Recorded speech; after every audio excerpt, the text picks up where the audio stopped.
Hello everyone, नमस्ते। Path of ज्ञान में आप सभी का स्वागत है। राजस्थान एक ऐसी जगह है, यहाँ आपको राजा महाराजाओं की हर एक ऐतिहासिक जगह देखने को मिल जाएगी। इसमें कई किले हैं जिनसे कई कहानियां जुड़ी हुई हैं। एक किला है जयगढ़ किला, जिसके साथ कई दिलचस्प बातें जुड़ी हुई हैं। राजस्थान के लगभग हर शहर में आपको फोर्ट, पैलेस, हवेली जैसी कई खूबसूरत ऐतिहासिक जगह दिख जाएंगी। ये राज्य भारत में ही नहीं बल्कि पूरी दुनिया में काफी प्रसिद्ध है। यहाँ आपको स्थानीय लोगों के साथ साथ अंग्रेज भी घूमते हुए दिख जाएंगे। प्राचीन काल से लेकर मध्य काल में निर्मित यहाँ का Hawa Mahal, Jaisalmer fort, Amber fort, Amer fort, Jodhpur fort, Udaipur fort, हजारों ऐसे फोर्ट्स हैं जो बहुत फेमस हैं। राजस्थान के ऐतिहासिक शहर जयपुर में भी काफी फोर्ट हैं जिनसे जुड़ी कहानियां बेहद दिलचस्प हैं। आज हम आपको एक ऐसे किले के बारे में बताने वाले हैं जिससे कई रोचक तथ्य जुड़े हुए हैं। जी हाँ, जहाँ का जयगढ़ फोर्ट अपने आप में ही बेहद खास है और यहाँ के कई किस्से सुनने के बाद आपका भी यकीनन जयपुर घूमने का मन कर जाएगा। अगर अभी तक आपने चैनल को सब्सक्राइब नहीं किया है तो प्लीज सब्सक्राइब माय चैनल और वीडियो को आगे बढ़ाते हैं। 15वीं और 18वीं सदी के बीच बना जयगढ़ किला पर्यटकों के लिए एक आकर्षण का केंद्र है। आपको बता दें, इस किले को विजय किले के रूप में भी जाना जाता है। किले की संरचना और निर्माण आपको मध्यकालीन भारत की झलक देगी। उस समय किला खजाने की रक्षा के लिए जाना जाता था। यही नहीं, आमेर की रक्षा प्रणाली के रूप में भी इस किले का इस्तेमाल किया जाता था। जयगढ़ फोर्ट का निर्माण कार्य राजा मान सिंह प्रथम ने 16वीं ईस्वी में शुरू करवाया था, लेकिन 1726 ईस्वी में महाराजा जय सिंह द्वितीय द्वारा इस किले का कार्य पूरा किया गया था, जो समुद्र तल से कई 100 फीट ऊपर है। ये किला कई विशाल दीवारों से घिरा हुआ है। ऐसा माना जाता है कि किला जयपुर की सबसे मजबूत स्मारकों में से एक है। आप आमेर के किले में कहीं भी हो, जयगढ़ फोर्ट की एक खासियत ये है कि आप यहाँ की बड़ी बड़ी दीवारों को कहीं से भी देख सकते हैं। दीवारों का कोई अंत नहीं है, दूर दूर तक इसकी विशाल दीवारों को देखा जा सकता है। ये मूल रूप से बलुआ पत्थर से बनी हुई हैं और 3 किलोमीटर के क्षेत्र को कवर करती हैं। अगर इसकी हिस्ट्री की बात की जाए तो इतिहासकार बताते हैं कि अकबर के दरबार में सेनापति जयपुर के राजा मान सिंह प्रथम ने मुगल शहंशाह के आदेश पर अफगानिस्तान पर हमला किया था। उसी अफगानिस्तान पर यहाँ पर अब तालिबान ने कब्जा कर रखा है। तब उस इलाके को जीतने के बाद राजा मान सिंह को काफी धन दौलत मिली थी। उन्होंने इसे दिल्ली दरबार में सौंपने की बजाय अपने ही पास रख लिया था। जयगढ़ किले के निर्माण के बाद ये कहा जाने लगा कि इसमें पानी के संरक्षण के लिए बनी विशालकाय टंकियों में सोना, चांदी और हीरे जवाहरात छुपाकर रखे हुए हैं। इस किले की एक और खास बात है जयवाना तोप। ये दुनिया की अब तक की सबसे बड़ी पहिया वाली तोप है, जिसे आप जयगढ़ किले में ही देख सकते हैं।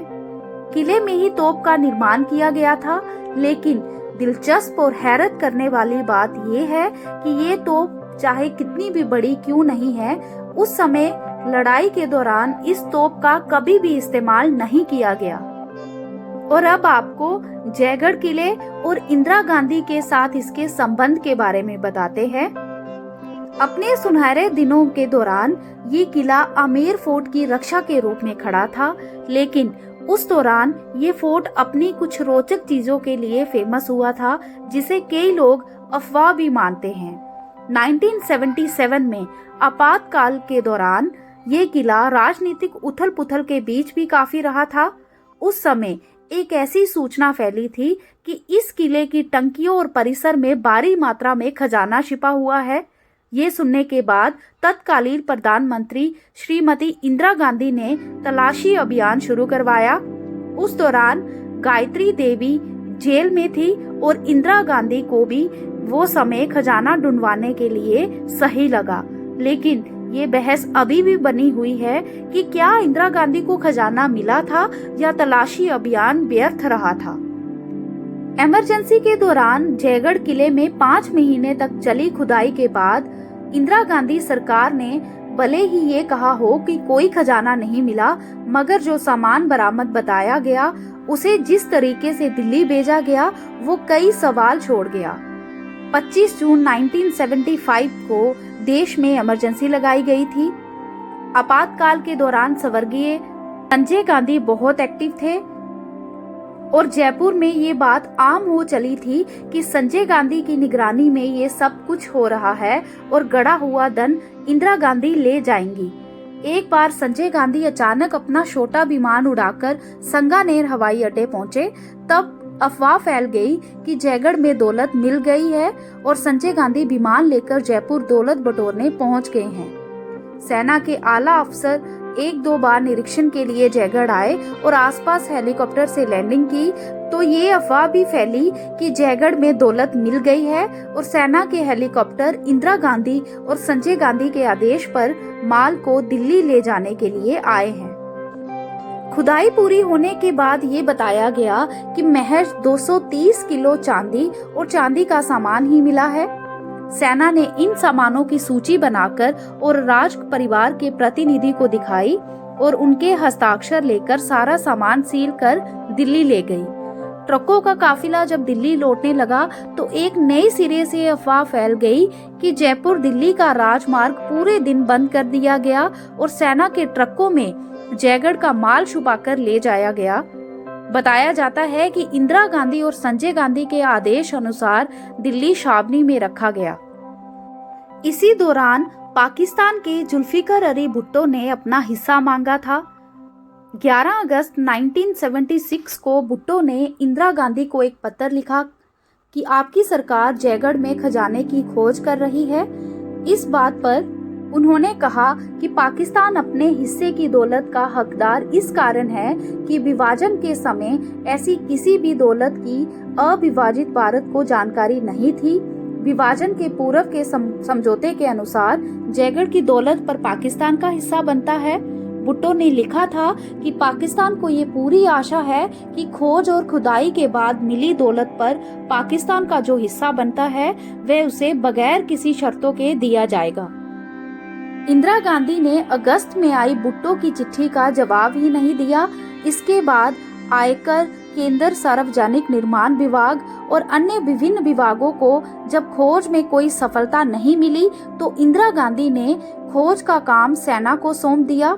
लेकिन जब जयगढ़ से सेना भी खाली हाथ लौट आई तब इंदिरा गांधी ने 31 दिसंबर 1976 को भुट्टो को लिखे अपने जवाब में कहा कि उन्होंने विधि विशेषज्ञों को पाकिस्तान के दावे के जांच के लिए कहा था। विशेषज्ञों की राय के अनुसार पाकिस्तान का कोई दावा ही नहीं बनता।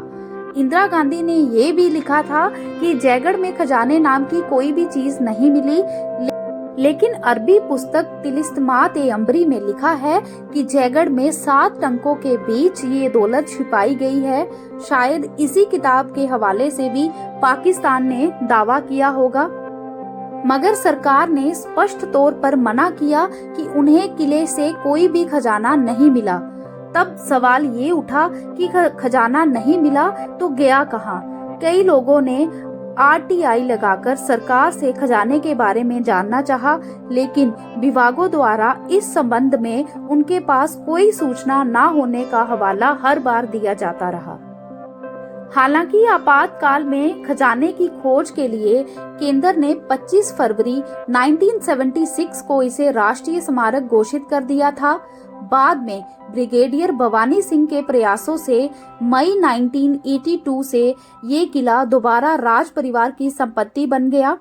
भवानी सिंह ने 11 दिसंबर 1982 को जयगढ़ किले का कब्जा लेने के महज 3 दिन के बाद ही इस किले को जयगढ़ पब्लिक चैरिटेबल ट्रस्ट के नाम से पंजीकृत करा लिया।